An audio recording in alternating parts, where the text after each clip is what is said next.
Kia ora, good morning. It is Monday. I'm Mike from Markets. This is Kiwibank Markets in a minute. Someone moved my arm thing that holds my phone that I talk to. You probably don't notice. I notice. It doesn't matter.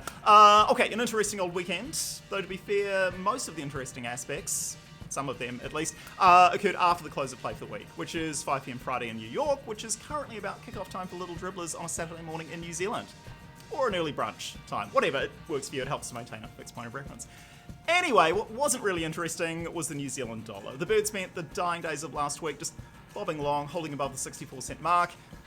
To be fair, I guess the fact that it held above 64 for 3 days and continues to hold, kind of interesting. Yeah, especially given that equities were tilted a few percent to the south on Friday night.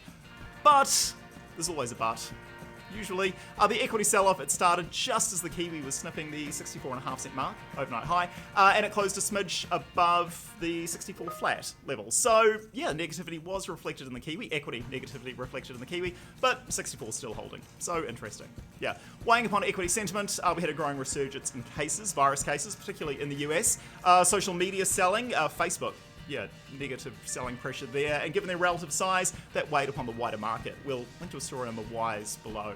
It's a bit beyond us to discuss that. And data, yeah, inflation, US PCE numbers, bit of a fizzer, really. And consumer spending, that did surge, but no one really believes it's sustainable. So even though it was a strong month-on-month rebound for consumer spending, expectations of next month's print probably did more harm than help for general stock sentiment. Yeah. Back to the currencies. Yeah, what we know and love.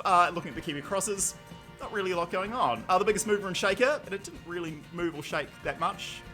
About that, maybe.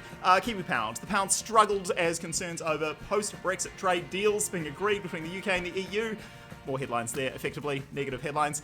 What else? Post-close, the Fed announced what corporate debt they have been buying as part of their QE program. Basically, they have an algo in the background, so they can get a broad spectrum of bonds. They're not picking and choosing themselves. That sounds good, but it does include the likes of Philip Morris. Yeah.